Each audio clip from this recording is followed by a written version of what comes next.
창세기 49장 8절부터 12절 한 절씩 교독합니다. 유다야, 너는 내 형제의 찬송이 될지라. 내 손이 내 원수의 목을 잡을 것이요 내 아버지의 아들들이 내 앞에 절하리로다. 유다는 사자 잡기로다. 내 아들아, 너는 웅진 것을 찢고 올라가도다. 그가 엎드리고 웅크름이 수사자 같고 암사자 같으니 누가 그를 범할 수 있으랴. 규가 유다를 떠나지 아니하며 통치자의 지팡이가 그 발 사이에서 떠나지 아니하기를 실로가 오시기까지 이르리니 그에게 모든 백성이 복종하리로다. 그의 나귀를 포도나무에 매며 그의 나귀 새끼를 아름다운 포도나무에 맬 것이며 또 그 옷을 포도주에 깔며 그의 복장을 포도주에 깔리로다. 같이 그의 눈은 포도주로 인하여 붉겠고 그의 이는 우유로 말미암아 희리로다. 아멘. 창세기 49장은 죽음을 앞둔 야곱이 12명의 아들들에게 해준 유언을 다루고 있습니다. 야곱의 유언은 자기 아들들과 후손들에게 빌어주는 단순한 염원이나 기대를 뛰어넘는 이스라엘 12지파의 운명과 성격을 담고 있는 예언적 축복이다, 이렇게 말씀드릴 수 있겠습니다. 지난주에 말씀드린 바와 같이 르우벤과 시므온과 레위는 거의 저주에 가까운 유언을 아버지로부터 받습니다. 하지만 그들이 받은 그 유언은 저주가 아니었더라는 것이었죠. 그들 모두 용서받기 힘든 죄를 범했고 그로 인해 원래 그들이 받을 수 있었던 권리도 잃어버렸지만, 그러나 그들이 범했던 죄와 허물이 오히려 그들에게 복이 되었습니다. 선천적으로 위풍과 능력이 탁월했던 르우벤은 그 능력을 정욕으로 사용하다가 장자의 자리와 또 그 탁월함을 잃어버린 후에 하나님을 더욱 의지하며 살게 된 것입니다. 폭력의 도구와도 같았던 시므온과 레위는 그들이 범한 죄로 말미암아 가나안 땅에서 자기들의 기업을 받지 못하고 이스라엘 전역에 흩어져 살게 되었습니다. 하지만 시므온 지파는 흩어져 살면서도 그들이 가졌던 그 용맹함을 하나님의 뜻을 이루는 일에 사용했습니다. 500명이라는 작은 숫자로 아말렉 족속을 물리치고 그 땅을 차지한 것입니다.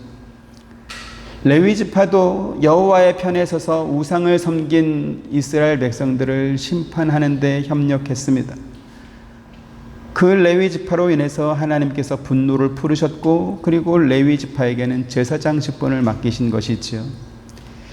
이처럼 시므온과 레위가 야곱에게서 받은 유언을 마음에 새기고 그들의 폭력성을 버린 후에 하나님을 의지하며 사니, 그들이 야곱으로부터 받았던 그 저주는 하나님을 경험하는 복이 되더라는 것입니다. 르우벤과 시므온과 레위가 받은 저주에 가까웠던 유언은 하나님의 백성들이 자기 안에 있는 근본적인 부패함과 완악함을 늘 기억하며 살도록 가르쳐준 말씀이었습니다. 그리고 그들이 받았던 그 유언이 저주와 같은 성격을 띠었음에도 불구하고 야곱이 모든 아들들에게 다 듣도록 공개적으로 말했던 이유도 바로 여기에 있던 것이죠. 그래서 하나님께서 언약의 대표인 야곱을 통해서 그의 아들들에게 주었던 이 유언의 말씀은 이스라엘 백성들뿐만 아니라 오늘날 신약 성도들에게도 준 예언적인 말씀이기도 합니다. 그리고 주의 모든 백성들이 무엇을 사모하며 살아야 하고 무엇을 조심해야 하는지, 그리고 어떻게 변화된 생활을 살아가야 하는지 가르쳐주는 말씀이었다는 것입니다. 오늘 우리가 읽은 본문은 유다가 받은 유언입니다. 유다는 자기 형들과 달리 축복을 받고 있습니다. 야곱은 유다에게 내 형제들의 찬송이 될 것이며 내 손이 내 원수의 목을 잡을 것이다 라고 말하면서 하나님께서 아담에게 주셨던 최초의 복음을 상기시켜주고 있습니다. 여인의 후손인 그리스도를 통해서 뱀의 머리 곧 사탄을 우리들의 발 아래에 굴복시킬 것이다 라고 하는 그 약속을 유다의 후손을 통해 주겠다, 이렇게 예언하게 하신 것입니다. 로마서 16장 20절 한번 보시죠. 같이 봅니다. 시작. 평강의 하나님께서 속히 사탄을 너희 발 아래에서 상하게 하시리라. 우리 주 예수의 은혜가 너희에게 있을지어다. 아멘. 그런가 하면 왕의 통치권을 상징하는 지팡이가 유다를 떠나지 않을 것이다. 이렇게 말씀하면서 유다 지파의 후손으로 오실 메시아를 예언하고 있습니다. 한마디로 유다에게 내린 축복은 메시아인 그리스도를 약속하는 축복이었던 것입니다. 하나님께서 야곱을 통해 유다를 축복하면서 두 가지 상징을 지금 말씀하고 있습니다. 하나는 사자이고 또 다른 하나는 포도주입니다. 9절 같이 보시죠. 유다는 사자 새끼로다. 내 아들아 너는 움킨 것을 찢고 올라갔도다. 그가 엎드리고 웅크림이 숫사자 같고 암사자 같으니 누가 그를 범할 수 있으랴. 이랬습니다. 여기 지금 말씀한 새끼 사자는 어린 사자를 말하는 것이 아니라 젊고 힘이 있는 사자를 말하는 것입니다. 움킨 것을 찢고 올라갔다라는 표현이 그것을 증명합니다.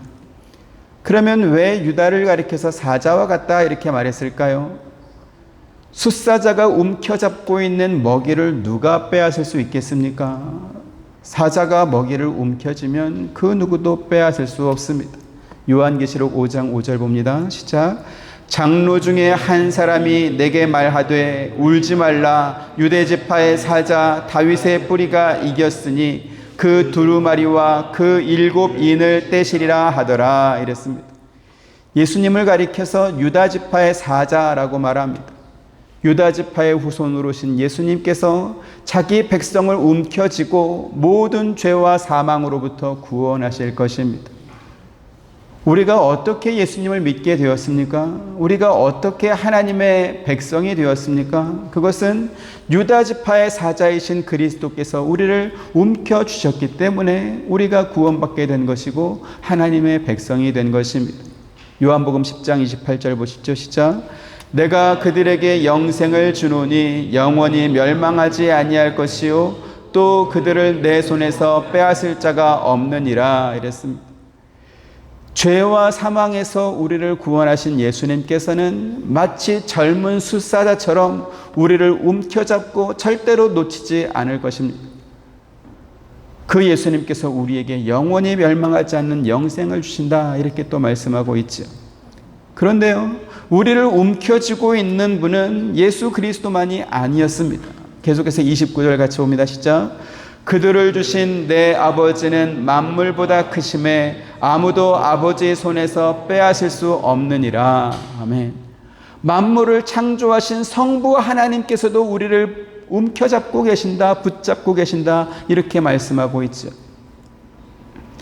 동물의 세계를 촬영한 다큐멘터리를 보면 숫사자가 사냥한 그 먹이라도 많은 수의 하이에나가 달려들면 빼앗길 때가 있습니다.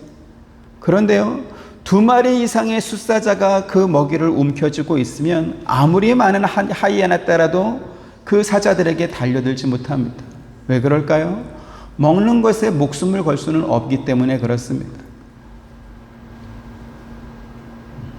예수 그리스도께서 우리를 붙잡고 계시고 하나님께서 성부 하나님께서 우리를 붙잡고 계시기 때문에 그 어느 누구도 그 하나님과 예수 그리스도의 손에서 우리를 빼앗아 갈 수 없다. 우리가 받은 구원이 취소되지 않는다. 이렇게 말씀하고 있는 것입니다. 오늘 본문 10절에 실로가 오시기까지라고 했습니다. 실로는 성전이 지어지기 전에 성막이 있었던 장소입니다. 참 성전이신 예수님께서 유다 지파를 통해 세상에 오십니다. 그 예수님께서는 하나님의 성전마저도 자기 이익을 얻는 도구로 삼아서 강도의 소굴로 만들어버린 그 사람들의 부패와 완악한 마음을 꾸짖으셨습니다. 문제는 예수님께서 성전에서 장사하는 사람들을 내쫓으시고 그들의 상과 의자를 뒤집어 엎으시면서 성전을 정화한 것이 한 번만이 아니었다라는 것이죠. 예수님께서 공생애를 시작하시던 초기에도 하나님께 기도하는 성전을 장사꾼들이 돈을 버는 시장터로 만들어버린 것을 꾸짖으시면서 그와 같은 행위를 중단하라 이렇게 꾸짖으신 적이 있었습니다. 요한복음 2장 13절 16절까지 유대인의 유월절이 가까운지라 예수께서 예루살렘으로 올라가셨더니 성전 안에서 소와 양과 비둘기 파는 사람들과 돈 바꾸는 사람들이 앉아 있는 것을 보시고 노끈으로 채찍을 만드사 양이나 소를 다 성전에서 내쫓으시고 돈 바꾸는 사람들의 돈을 쏟으시며 상을 엎으시고 비둘기 파는 사람들에게 이르시되 그것을 여기서 가져가라. 내 아버지의 집으로 장사하는 집을 만들지 말라 하시니. 네. 성전의 일을 맡은 제사장, 꼭대기 제사장부터 저 밑바닥까지 타락한 이스라엘 백성들은 이와 같은 예수님의 책망을 듣고도 그들의 타락한 욕심과 잘못된 행위에서 돌아올 생각을 하지 않았습니다. 그래서 예레미야 선지자는 장차 이스라엘이 멸망하게 되는 이유가 예루살렘 성전이 더럽혀졌기 때문이다 이렇게 또 예언하기도 했습니다. 예레미야 7장 11절 시작. 내 이름으로 일컬음을 받는 이 집이 너희 눈에는 도둑의 소굴로 보이느냐? 보라, 나 곧 내가 그것을 보았노라. 여호와의 말씀이니라. 네. 하나님께서 아브라함을 자기 백성으로 택하시고 모세를 통해 출애굽을 시키시어 가나안 땅으로 그 백성들을 들여보냈습니다. 우리가 지금까지 창세기 말씀을 살펴보고 있지만 믿음의 조상이라고 일컬음 받는 아브라함이나 이삭이나 야곱이나 그 어느 누구라도 그들이 하나님께 뭔가를 잘해서 보상받은 적이 없습니다. 오히려 하나님을 제대로 믿지 않고 세상에서 어떻게든 잘 살 궁리만 하다가 자기 부인을 빼앗길 뻔하기도 하고 애써 모은 재산을 다 잃어버릴 뻔했던 그들을 하나님께서 찾아오셔서 되찾아 주신 그러한 역사가 지금까지 우리가 살펴봤던 창세기 말씀이었습니다. 이스라엘 백성들이 출애굽을 하게 된 것도 마찬가지입니다. 그들이 애굽에서 독립운동을 해서 혹은 애굽과 전쟁에서 그들의 자유를 이렇게 쟁취해낸 것이 아닙니다. 하나님께서 애굽 왕 바로에게 10가지 재앙을 내리셔서 애굽이 섬기는 모든 우상들을 깨뜨리고 하나님의 하나님 되심을 증명해내심으로 말미암아 그들을 빼앗아낸 것입니다. 그들이 살았던 광야 생활은 어떻습니까? 그들이 농사를 짓고 목축을 해서 자급자족을 한 것이었나요? 아니었습니다. 하나님께서 40년 동안 만나와 메추라기를 공급해 주시고 반석에서 물을 내어 그들이 마실 수 있도록 해 주었습니다.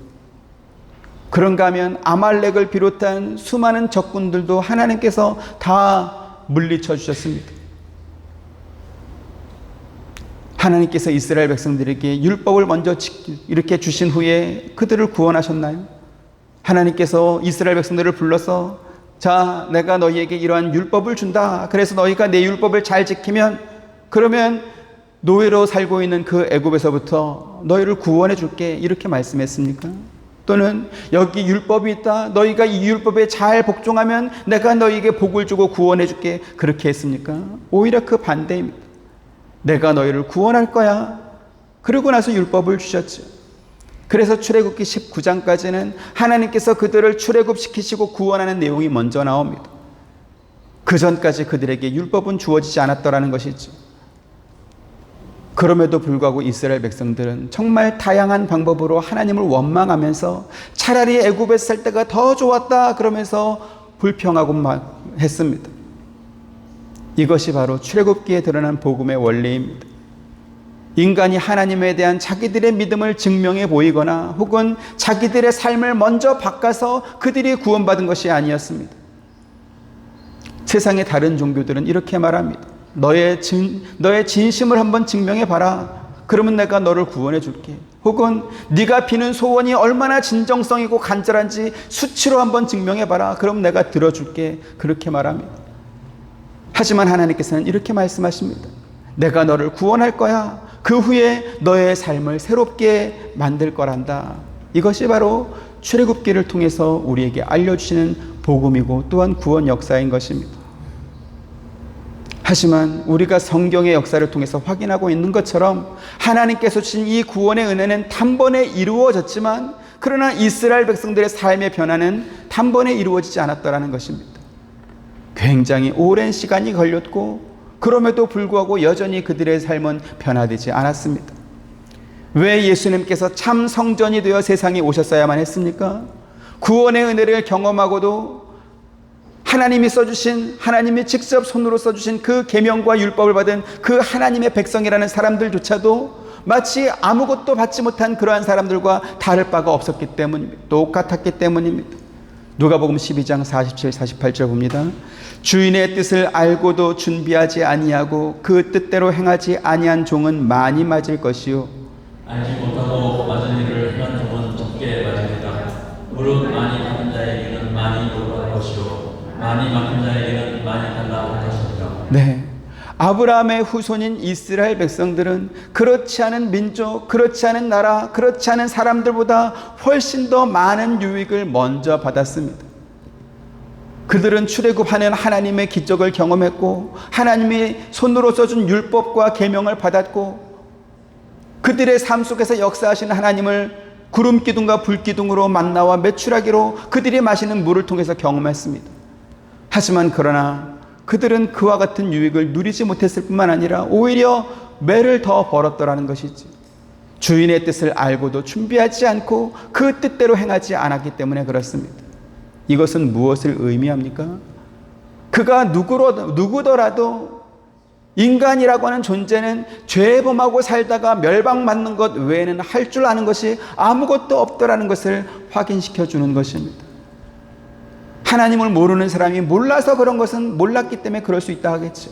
그러나 하나님을 알고 경험하고 하나님이 주신 그 계명과 율법을 그렇게 금지 오겹처럼 가지고 있는 이스라엘 백성들도 하나님의 말씀을 지키지 않고 타락한 것은 어떻게 설명하겠습니까? 바로 이것이 인간의 실체인 것입니다. 히브리서 10장 19절부터 22절 보시죠. 그러므로 형제들아, 우리가 예수의 피를 힘입어 성소에 들어갈 담력을 얻었나니 그 길은 우리를 위하여 휘장 가운데로 열어놓으신 새로운 살 길이요, 휘장은 곧 그의 육체니라. 또 하나님의 집 다스리는 큰 제사장이 계심에 우리가 마음의 뿌림을 받아 악한 양심으로부터 벗어나고 몸은 양으로 씻음을 받았으니 참 마음과 온전한 믿음으로 하나님께 나아가자. 아멘. 우리가 하나님이 계신 성소에 들어갈 수 있는 유일한 문은 예수 그리스도께서 자기의 피로 열어놓으신 그 문을 통해서만 들어갈 수 있습니다. 레위 지파의 제사장들도 피를 가지고 성소에 들어갔지만 그들이 문이 될 수 없는 이유가 무엇입니까? 그들은 하나님의 성전을 강도의 소굴로 만들어버린 장본인이기 때문에 그렇습니다. 인간의 실체가 이렇습니다. 가장 거룩해야 하고 가장 진실해야 하는 하나님께 드리는 그 예배하는 일조차도 자기 이익을 채우는 수단으로 바꾸어 버리는 존재, 그것이 바로 인간이기 때문에 그렇습니다. 그래서 예수님께서 당신의 피로 우리의 악한 양심과 더러운 몸을 씻어주셔서 이제는 참 마음과 온전한 믿음으로 하나님께 나아갈 수 있도록 해주신 것입니다. 11절 12절 보시죠. 그의 나귀를 포도나무에 매며 그의 암나귀 새끼를 아름다운 포도나무에 매일 것이며 또 그 옷을 포도주에 빨며 그의 복장을 포도즙에 빨리로다. 그의 눈은 포도주로 인하여 붉겠고 그의 입은 우유로 말미암아 희리로다. 아멘. 유다에 대한 야곱의 축복은 젊은 사자에서 포도주의 이미지로 옮겨지고 있습니다. 왜 포도주일까요? 포도주는 이스라엘 백성들에게 삶의 기본이고 또한 기쁨의 상징이었습니다. 포도주는 그들이 마시는 음료였고 포도주 없는 결혼식은 상상할 수 없었습니다. 그래서 예수님께서 공생애를 시작하시면서 처음 행하셨던 표적이 갈릴리 가나의 혼인잔치집에서 물로 포도주를 만드는 기적이었던 것입니다. 그뿐만 아니라 예수님께서는 나는 포도나무요 너희는 가지라고 말씀하면서 나를 떠나서는 너희가 아무것도 할 수 없다 이렇게 말씀하기도 했습니다. 요한복음 15장 4절부터 6절. 내 안에 거하라 나도 너희 안에 거하리라. 가지가 포도나무에 붙어있지 아니하면 스스로 열매를 맺을 수 없음 같이 너희도 내 안에 있지 아니하면 그러하리라. 나는 포도나무요 너희는 가지라. 그가 내 안에 내가 그 안에 거하면 사람이 열매를 많이 맺나니 나를 떠나서는 너희가 아무것도 할 수 없음이니라. 같이 사람이 내 안에 거하지 아니하면 가지처럼 밖에 버려져 마르나니 사람들이 그것을 모아다가 불에 던져 사르느니라 이랬습니다. 예수님께서 우리에게 주신 구원은 단지 포도주를 마시면서 기쁨을 즐기는 정도가 아니라 예수님의 몸에 우리를 덧붙여서 운명 공동체로 만들어 주신 것입니다. 그래서 예수님의 기쁨은 우리의 기쁨이 되고 예수님의 열매는 우리의 열매가 되며 예수님의 영광도 우리의 영광이 되도록 해주신 것입니다. 앞서 젊은 서자와 같은 그리스도께서 죄와 사망에 붙잡혀 있는 우리를 구원하여 움켜쥐고 계신다 이렇게 말씀했습니다. 우리가 예수님을 붙잡은 것이 아니고 예수님께서 우리를 붙잡고 있다라는 것이죠. 요한복음 15장 말씀도 똑같은 이야기를 하고 있습니다. 우리가 포도나무이신 그리스도 안에 거하게 되면 많은 열매는 항상 열려있게 되어 있습니다. 요한복음 15장 16절 또 옵니다. 시작.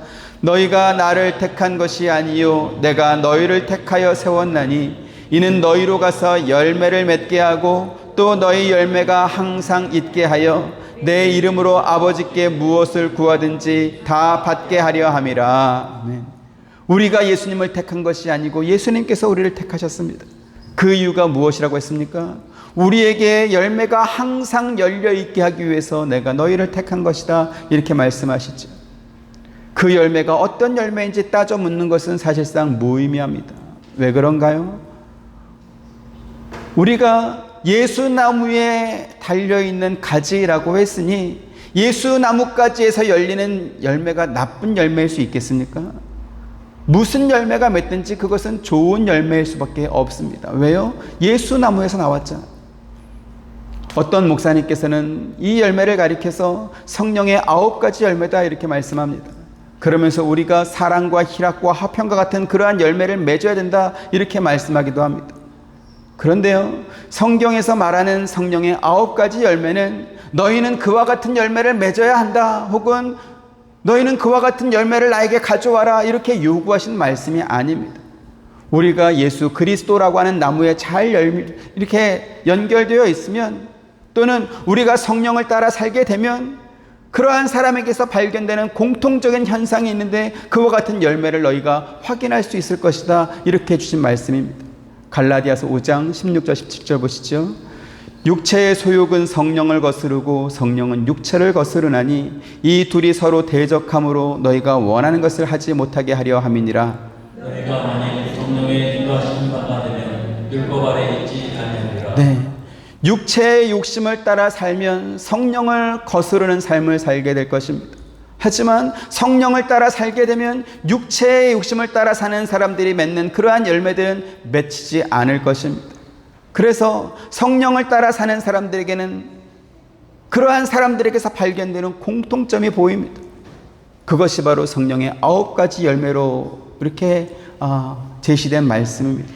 계속해서 22절 23절 오직 성령의 열매는 사랑과 희락과 화평과 오래 참음과 자비와 양성과 충성과 온유와 절제니 이 같은 것을 금지할 법이 없느니라. 네, 육체를 따라 살지 않고 성령을 따라 사는 예수 나무에 잘 연결된 예수에 속한 사람은 그렇지 않은 육체를 따라 사는 사람들과 어떤 면에서 다릅니까? 헛된 영광을 구하지 않고 그리스도의 말씀을 실천하며 살더라는 것이죠.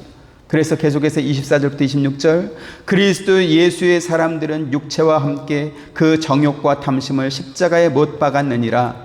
만일 우리가 성령으로 살면 또한 성령으로 행할지니 같이 헛된 영광을 구하여 서로 노엽게 하거나 서로 투기하지 말지니라 이랬습니다.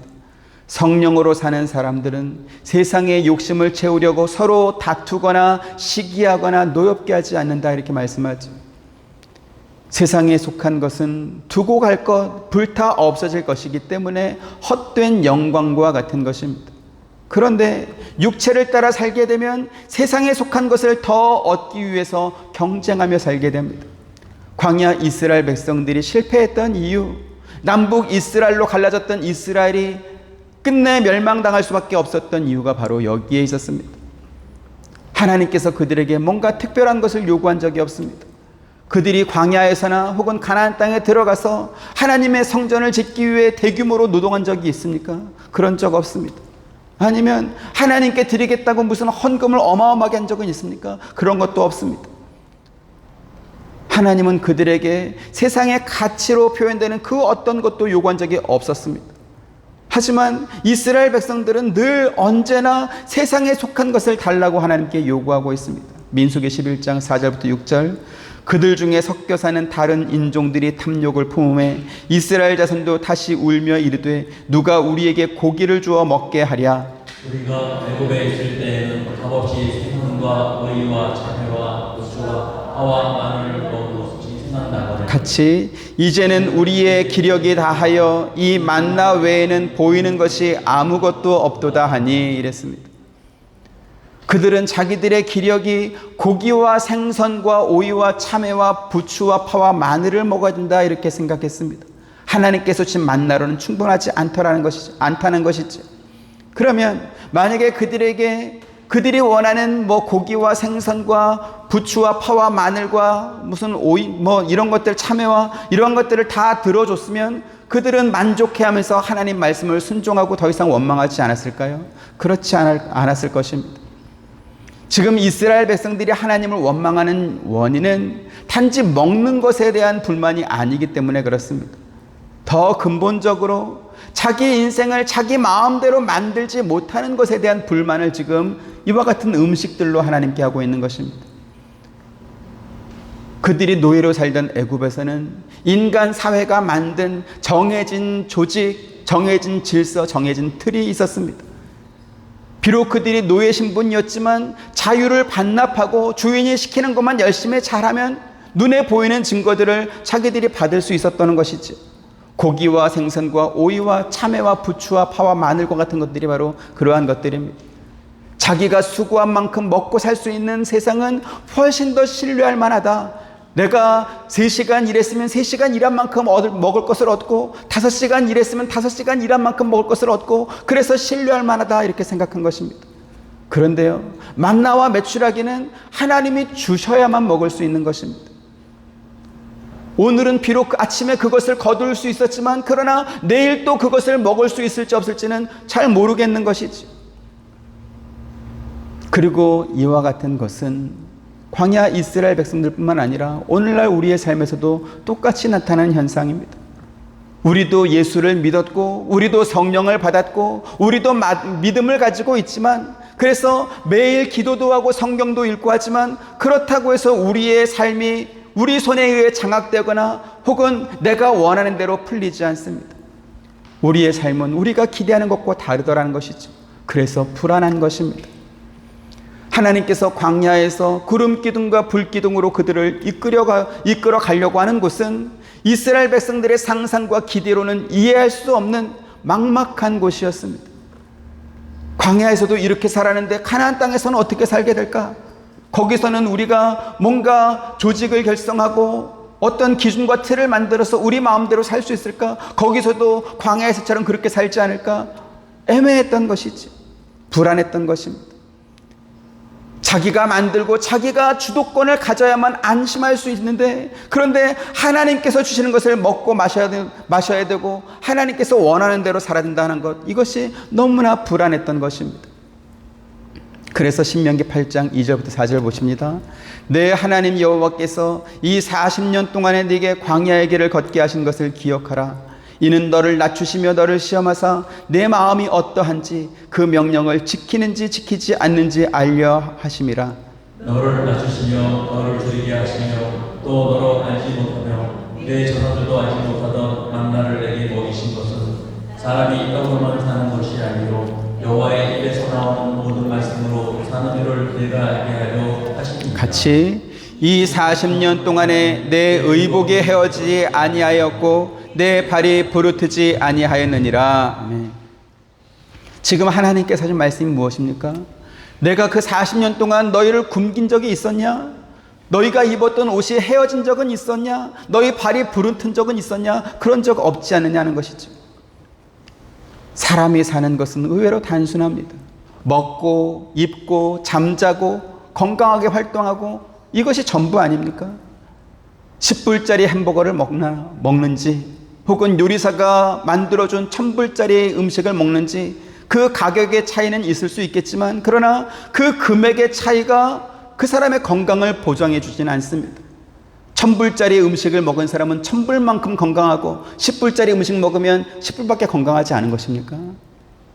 먹는 음식과 건강은 가격의 차이에 있지 않습니다. 10,000불짜리 명품 옷을 입은 사람은 10불짜리 옷을 입은 사람보다 훨씬 더 인격이 좋습니까? 그것도 아닙니다. 사람의 입은 옷이 그 사람의 품격과 가치를 나타내는 것이 아니고, 그 사람 내면의 생각과 어떠한 그러한 가치관이 말과 행동으로 나타날 때 그러한 품격이 그 사람의 가치를 증명하는 것이죠. 몇 천만 불 하는 대저택에 사는 사람들은 오래 살고, 월세 내고 사는 사람들은 수명이 짧습니까? 그것도 아닙니다. 사람의 나고 죽는 것은 하나님께서 주관하시는 것입니다. 그런데 그 모든 것을 주관하시는 하나님께서 이끌어 가시는 우리의 인생은 너무나 불안해서 힘들고 싫고, 할 수 있는 것이 아무것도 없는 그 인간이 자기 손으로 만들어가는 것은 너무나 안심이랍니다. 그게 광야 이스라엘 백성이었습니다. 그리고 오늘 우리들일 것입니다. 지금 모세에게서 신명기 말씀을 듣는 사람들은 하나님을 모르는 사람, 하나님과 전혀 상관없는 사람이 아니고, 하나님께서 선택하여 구원해낸 하나님의 백성입니다.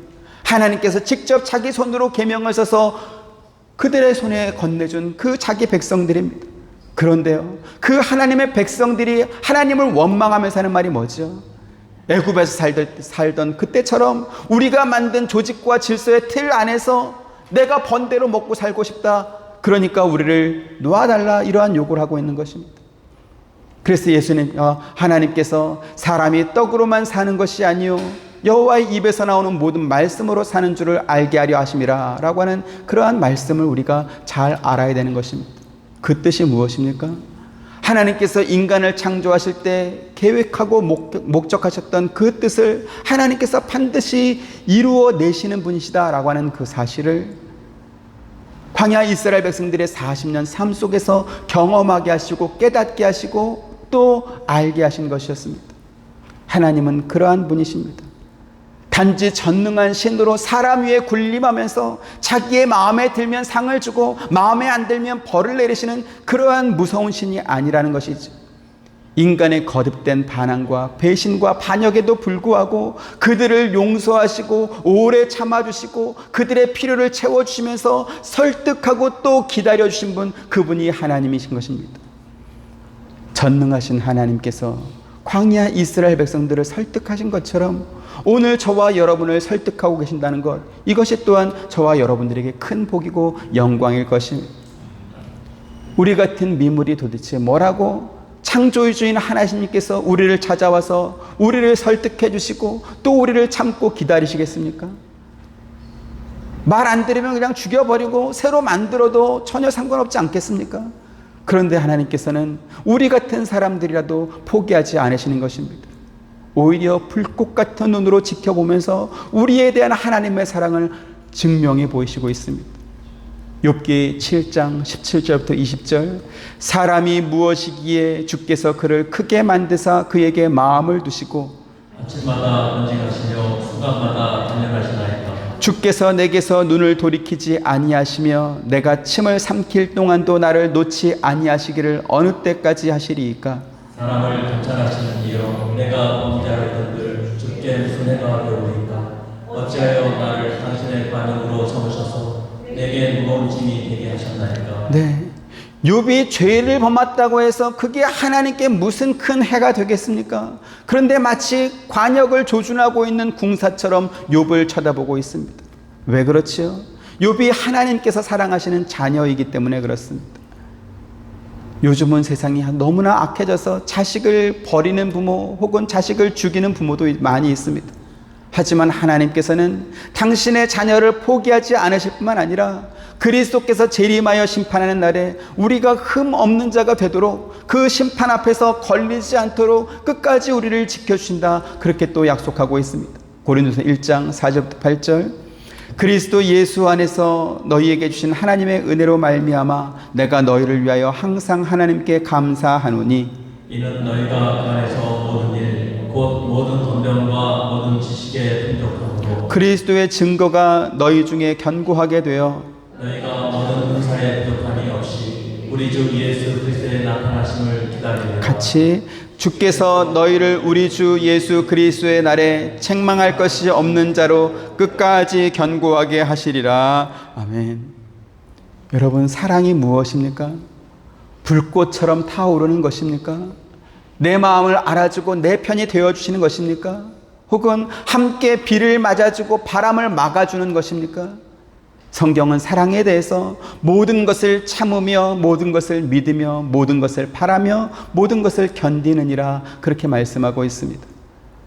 하나님께서 원망과 불평으로 가득했던 광야 이스라엘 백성들을 참아주셨습니다.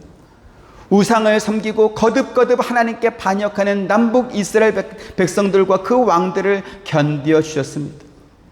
예수 믿는 사람들을 핍박하던 사람이 그 사울이 그리스도인으로 변화될 것을 믿으셨습니다. 그리고 오늘 저와 여러분들이 사람이 떡으로만 사는 것이 아니요 여호와의 입에서 나오는 모든 말씀으로 사는 줄을 깨닫고 변화되기를 기다리고 계시는 것입니다. 바라고 계시는 것입니다. 여호와의 입에서 나오는 모든 말씀으로 산다라고 하는 것은 천지를 말씀으로 창조하신 하나님께서 우리를 붙잡고 계시며 그 아들 예수 그리스도께서 우리를 당신의 몸에 덧붙여서 그래서 예수님과 우리를 하나의 운명 공동체로 만드셨다라는 그러한 뜻입니다. 그리고 그 사실을 우리가 깨닫고 항복하게 하시려고 성령 하나님께서 우리가 살아가는 인생 가운데 찾아오셔서 우리를 설득하시고 또 참아주시고 또 기다려주고 있는 것입니다. 이러한 사실을 너무나 분명하게 깨달았던 사람이 있었습니다. 바로 다윗입니다. 시편 4편 2절 3절 인생들아 어느 때까지 나의 영광을 바꾸어 욕되게 하며 헛된 일을 좋아하고 거짓을 구하려는가 셀라. 여호와께서 자기를 위하여 경건한 자를 택하신 줄 너희가 알지어다. 내가 그를 부를 때에 여호와께서 부르시리로다. 네, 지금 이 말씀은 다윗을 배반하고 반역한 그 압살롬에게 합류했던 원래 다윗의 신하였던 자들이었는데 그런데 반역한 압살롬에게 합류한 그 반역한 신하들에게 주는 말입니다. 그 반역자들이 추구했던 영광은 세상의 왕권이었습니다. 그들은 다윗에게 있는 왕권을 빼앗아서 압살롬에게 바치고 그 왕권의 그 떡고물 콩고물을 자기 것으로 만들었기 때문에 성공한 반역을 너무나 기뻐하고 있습니다. 그런데요, 다윗의 왕권은 다윗이 자기 힘으로 이루어낸 것이 아니고 하나님께서 경건한 다윗을 택하여 그에게 주신 권한이었습니다. 그래서 다윗이 하나님께 기도하면 하나님께서 그의 목소리를 들어주셨다라는 것이죠. 비록 압살롬과 반역자의 무리들이 잠시 다윗을 이길 수 있었지만 그러나 끝까지 다윗을 이길 수 없는 이유가 바로 이것입니다. 하나님께서 당신의 자녀가 부를 때 그의 음성을 들어주기 때문에 그렇습니다. 언제든지 다윗이 하나님께 부르짖으면 하나님께서 그 음성을 들어주기 때문에 그렇습니다. 그래서 다윗은 그와 같은 하나님과의 관계를 기뻐하면서 이렇게 고백하고 있습니다. 7절 8절 봅니다. 주께서 내 마음에 두신 기쁨은 그들의 곡식과 새 포도주가 풍성할 때보다 더하니이다. 내가 가만히 눕고 자기도 되니 나를 안전히 살게 하시는 이는 오직 여호와이시니이다. 아멘. 이 시를 쓴 다윗은 압살롬이 보낸 군대 그 병사들을 피해서 바람을 맞으면서 음식을 먹고 이슬을 맞으면서 잠을 자는 풍찬 노숙하는 떠돌이 노숙자 같은 현상수병분 같은 그러한 신세였습니다. 하지만 그 다윗이 뭐라고 말합니까? 압살롬과 그 반역자의 무리들이 곡식과 새 포도주로 그들의 성공을 축하하며 기뻐하는 것보다 내가 더 기쁘다 이렇게 말하고 있습니다. 그러면서 나는 편안하게 눕고 잠도 잘 잔다 이렇게 고백합니다. 왜요? 하나님께서 그를 안전하게 지켜주고 계시기 때문입니다. 이것이 바로 여호와의 입에서 나오는 모든 말씀으로 사는 사람들의 사는 방식이고 또 특징인 줄 믿습니다.